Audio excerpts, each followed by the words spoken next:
ఉన్న బంగారాన్ని విడిపించి ఆ రోజున మార్కెట్ ధర కట్టి మిగిలిన డబ్బును మీకు అందిస్తుంది కొమ్మూరి గోల్డ్. ఫీమేల్ సింగర్స్ ని పాడించినప్పుడు మీకే టఫ్ డెసిషన్, వాళ్ళ చేత పాడించాలా నేనే పాడేయాలని.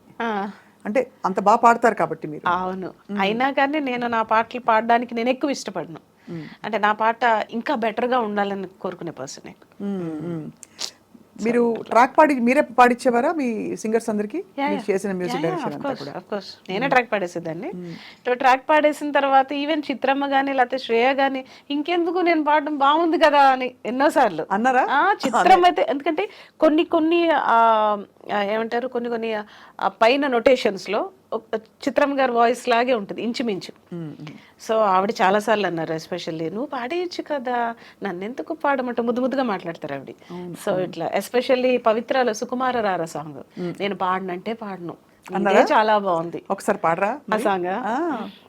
సుకుమార రారా సుఖమార చేరా విరహాల జ్వాలారేగేలా గాలి కామునిగా సుకుమార రారా దేహ ధర్మమే కలిపేను నిలిపేను పెనవేసుకుంటే కాలమర్మమే జతగాను నిలిచేను శృతి చేసుకుంటే సౌఖ్యమాయనే మరి సాంద్రమాయనే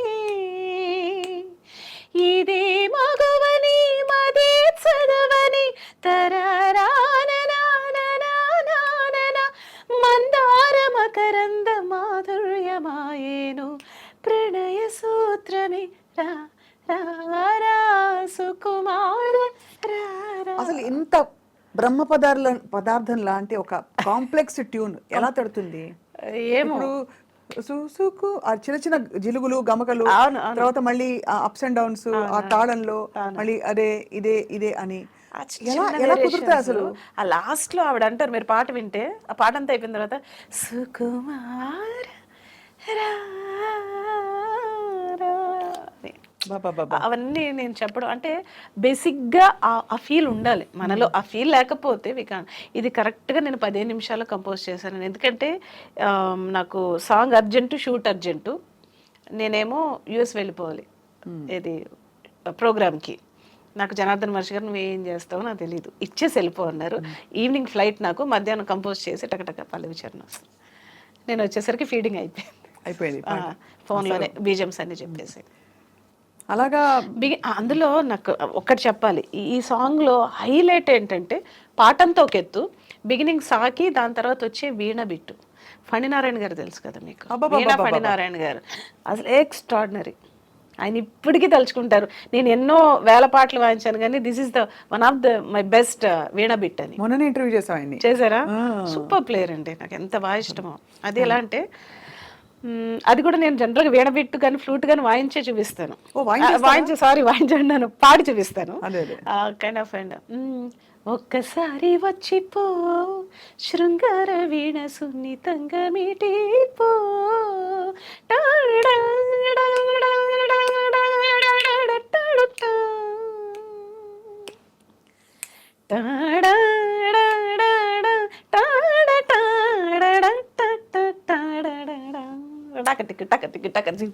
సుకుమార. ఇది సాంగ్ ఆకపల్ల వింటున్నట్టు అన్ని ఇన్స్ట్రుమెంట్లు మీ నోట్లోనే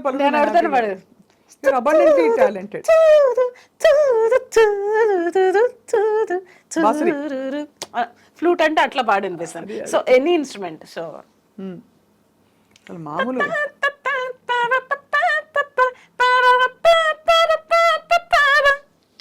షనాయ్ అంటే అట్లా.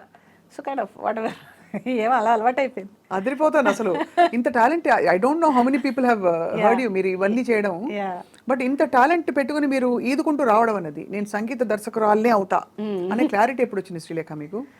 సంగీత దర్శకురాలనే అవుతా అని మా అన్నయ్య ఇంటికి కార్ వచ్చేది తన్ని పికప్ చేసుకోవడానికి. ఒక 4-5 కార్లు ఉండే అంబాసిడర్స్. చక్రవర్తి గారి దగ్గర తను పీక్ టైంలో అసిస్టెంట్ మ్యూజిక్ డైరెక్టర్గా ఉన్నప్పుడు నాకెందుకు కారు రాదు, నీ మొహానికి ఎందుకు వస్తుంది కారు, అది చిన్న పిల్లవి, నువ్వు ఆడుకో ఇంచక్క ఇంట్లో అదే కార్ అప్పటికే రావాలని. లేదు అప్పటికే ఎల్కేజీ అయిపోయింది, యూకేజీ లేదు, ఇంకేం లేదు. ఇంట్లోనే ఆడుకుంటున్నాను. సరే అని మా డ్రైవర్ని సరే కీరవాణి అనే స్నానం చేస్తున్నాడు, అన్నయ్య స్నానం చేస్తున్నాడు, ఒక 10 నిమిషాలు టైం ఉంది కదా, ఈలోగా నన్ను ఒక రౌండ్ అలాదే ఏ పోవమ్మా పొద్దున్న రోజు సోది అయిపోయింది మీతోటి. అన్నయ్య వచ్చి తిడతాడు, నువ్వేమో ఎక్కించుకోమంటావు, ఎక్కించుకోకపోతే నీకు కోపం, ఎక్కించుకుంటే మీ అన్నయ్య కోపం. సో ఇట్లా ఏం చేయమంటావు అని ఈవెన్ డ్రైవర్లు కూడా నన్ను ఇసుక్కునేవారు అనమాట. ఇంకొక రోజు నాకు ఇంకా ఫ్రస్ట్రేషన్ పీక్స్కి వెళ్ళిపోయి, నాకెందుకు కార్ రాదు, రావాలంటే ఏం చేయాలి, మ్యూజిక్ డైరెక్టర్ రావాలి. So that is only one reason I became music director. Then I decided నాకు కార్ రావాలంతే, ఇంకా అన్నయ్య కార్లతో నాకు పని లేదు. యా, సో ఫస్ట్ నా కార్ పంపించి దాసనారాయణరావు గారు నాన్నగారు మూవీకి.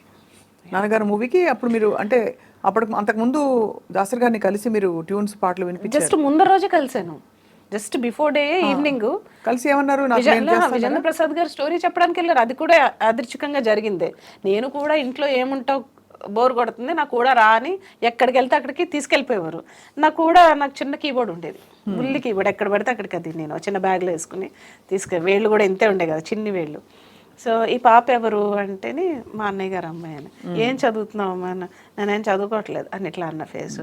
అదేంటది చదువుకోవట్లేదు, మరి ఏం చేస్తావు అన్న, ట్యూన్స్ కంపోజ్ చేస్తాను. ట్యూన్స్ కంపోజ్ చేస్తావా, ఆహా, అప్పటి వరకు చాలా ఒక ఎట్టకారంగానే అన్నారు ఆయన. ఏదో ఒకటి పాడు అన్నారు, ఒకటంటే ఒక 20 పాడేసా వరుసగా. ఏమో ఏం పాడానో నాకు గుర్తులే, అప్పుడు కంపోజ్ చేసినవేమో. అప్పుడు చిన్నపిల్ల, మీరు చాలా చిన్నపిల్ల. 12 అప్పుడు నాకు కరెక్ట్గా 12 years. సో అప్పుడు అక్కడి నుంచి వినేశారు. 20 వినేసిన తర్వాత ఆయన ఇట్లా కూర్చుని ఆయన ఇట్లా వచ్చారు, నాకు బాగా గుర్తు. జస్ట్ ఒక ముందరికి ఇలా వచ్చి, నా సినిమాకి చేస్తావా నువ్వు అన్నారు. ఓ చేస్తానని. చిన్నాన్నగా నా పక్క నుంచి ఏదో చిన్నపిల్ల అంటే తెలియక పాపం అది చేస్తానంటుంది, మీరు కూడా ఏంటి సార్ అని. నిజంగా లేదు ప్రసాద్ గారు, నేను మ్యూజిక్ ఇద్దాం అనుకుంటున్నాను, నాన్నగారు అనే సినిమాకి నువ్వు చేస్తావా అన్నారు. చేస్తాను. వెంటనే లోపలికి వెళ్ళి 25,000 చెక్ అడ్వాన్స్. ఆ రోజులో 25,000 ఇదిగోంటే ఇచ్చి, రేపు పొద్దున్న మార్నింగ్ చూసుకుంటారుగా ముహూర్తాలది 10-10:30కి వచ్చేసేమ్మా అన్నారు. అసలు ఆయనకి షాకు, నాకు షాకు.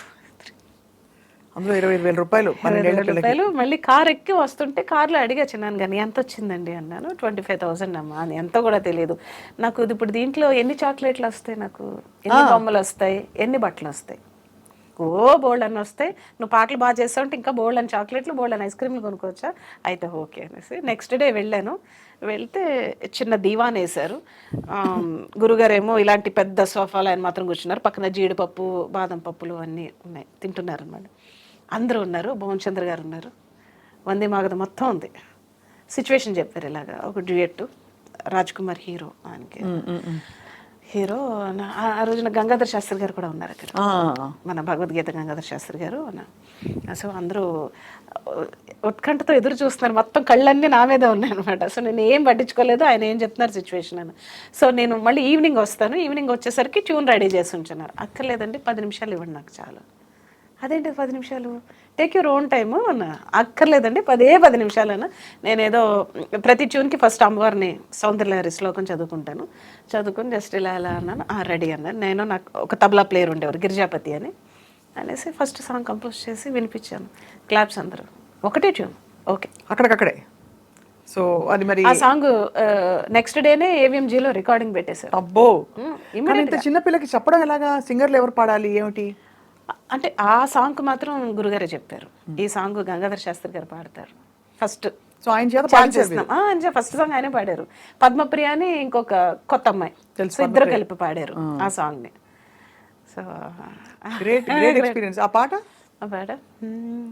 చుక్కా చుక్కా ఒకటే చెక్కిలి మీటే వేళ, ఎదలో ఏమిటింత హాయి, ఒడిలో ఒదిగిపోయేరే, తనువంతా తడిసింది, తెర తీసే వయసంది, ఇది ఏమిటింత ఎంత హాయి.